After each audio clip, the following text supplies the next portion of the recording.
Hi everybody, Richard Trummins here again at Artificial Lawyer TV. Today we're doing another product walkthrough, this time with Len Hickey, who's based out in Australia. Hi Len. G'day, Richard. And what we're looking at is his startup, which is called Litigaze, which is a sort of risk and case assessment tool for litigation. Len, I think it's probably easier if we just get straight into this, then I can ask you a couple of questions about the tool later. So if you could just walk people through what the tool is actually doing for people. No problems, Richard. So as you mentioned, our tool is about helping lawyers and their clients evaluate cases. And so we do this through a visual modeling process, which is what I'm going to show you now.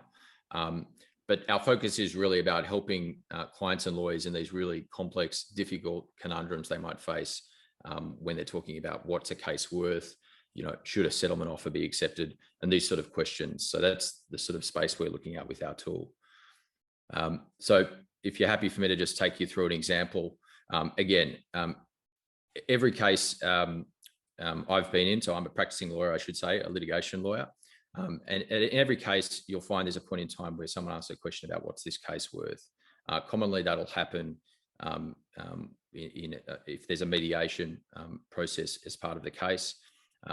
And so we're looking here in this example at a way to approach that question of what is the case worth and what sort of settlement offer would be a reasonable evaluation of the case from my client's perspective. So I'll take you through a demo where we're advising a client in that context, and we're going to model out the different options and opportunities and risks that they're facing in that point in time. So here you can see we've got a basic layout to start with. We've got our two options of settling or litigating. So I'm going to take this litigate option and build out some of the potential outcomes that might happen in this case if my client proceeds to litigate. The first thing that might happen, I should say, this example scenario, we're going to look at a breach of contract case. So the first thing that might happen in the case if the client proceeds with the litigation is that there's going to be a finding about whether there was a breach of contract or not. So we're going to add those uncertainties into our plan.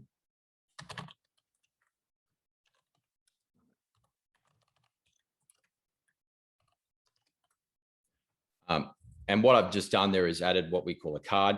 This card provides for two different potential outcomes that we don't control. Obviously, we're doing our best to win the case for our client, but ultimately, as with a lot of issues in litigation, we don't control the outcome. There's an inherent uncertainty. Nevertheless, we can, the time and effort we spend in working on the case allows us as lawyers to come to a view on what the prospects we think are at a particular point in time, considering all the available evidence and so on.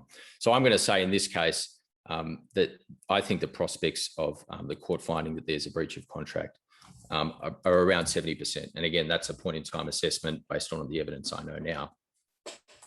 But I'm quantifying in a way and capturing that information in my plan. The next thing I'm going to consider is, okay, if the client litigates and the court finds there's a breach of contract, there's another issue we need to consider. And so in this hypothetical, there's an issue at large about an exclusion clause, an exclusion of liability clause. So again, this is a chance outcome that I don't control as a lawyer. I just obviously help my client win on that point. But nevertheless, there's an uncertainty that we can capture explicitly in our plan. So I'm just going to type that in.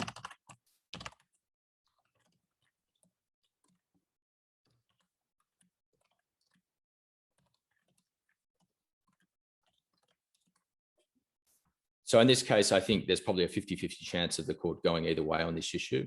Either they find that the exclusion clause kicks in or it doesn't.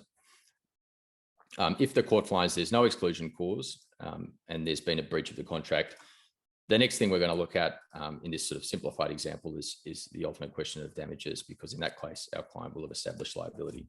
So again, I can't predict exactly what damages outcomes there will be, but I can factor in a range of potential outcomes that I think are in the ballpark of what the client should expect if it gets to that liability winning stage. So I'm going to enter that into my plan like this. We're going to go for high damages, medium damages, and low damages.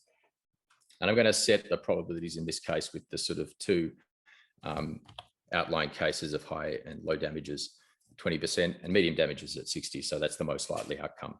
So now I've sort of captured the basic sort of uncertainties in this simplified example for my client. The next thing I need to do is factor in some results that align these issues with our client's goals. So in this case, our client has got a straight up financial goal. So we're just going to be talking about financial amounts, but our tool does allow you to actually quantify qualitative goals, which it sometimes is relevant and important in these case evaluations. So I'm going to just plug in some numbers now. And what I'm doing is capturing different costs and financial outcomes that arise in the case. So the first one here would be if the client does decide to litigate, there's going to be a need to commit funds to obviously running the case.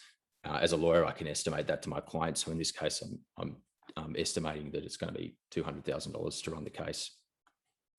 Then if we look ahead to a good outcome of winning on liability and getting these damages awards, again, I can give my clients estimates based on what I know about the evidence at the time they might be looking for in terms of damages.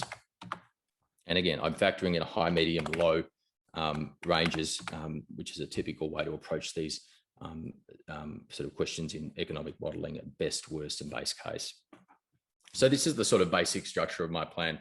And you can see we've sort of visually mapped out, albeit in a very simplified case, some of the main uncertainties in the litigation. We've been able to explicitly capture our probabilistic predictions about likelihoods of different things.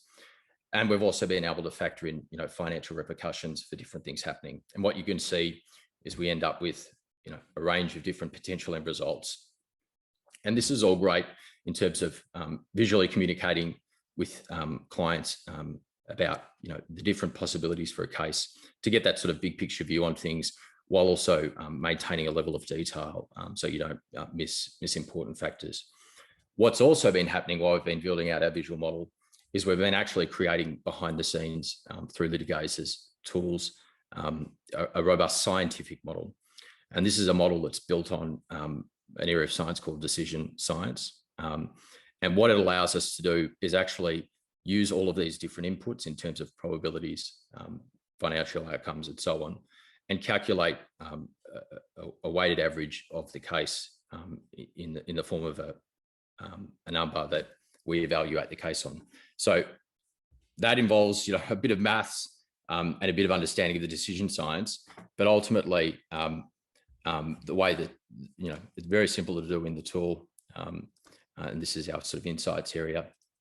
We simply run a case evaluation and that would generate different numbers for our different options here, which in this case, again, would settle or to litigate. And so what we see here, we land with a single number for our litigate option. And this number represents, again, a calculated evaluation based on a scientific approach to the complexities in our plan. It's not necessarily the case that will happen. We've still got each of those outcomes identified here explicitly, but it's nonetheless an evaluation that factors in the different risk and different potential outcomes in the case. And obviously, coming back to what I was saying at the outset, this is a really powerful tool for us now when we're going into a mediation or any sort of settlement context where the client is wondering what the case is worth, because now I'll be able to, on the back of the analysis we've done, inform the client of a benchmark value for the case at $62,500. And that would mean, for example, if there's a settlement offer less than that, the client would have a defensible, or would be able to make an informed decision to reject that offer on the basis, at least, of our analysis here. So I should say this is a super simplified example. It's definitely not one that I'd use in production, but for the purposes of the demo, it gives you the sort of the essence of how our tool works and the sort of problem we're trying to solve.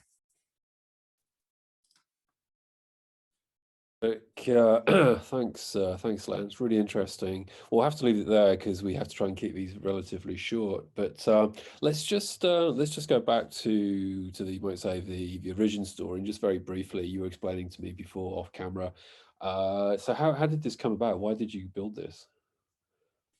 Sure, Richard. Well, this is sort of built from my own experience as a lawyer, having to deal with these issues many times in the litigations I've run, and really born out of, I guess, my frustration in not being able to answer these questions for my clients in a way that I thought was, justified.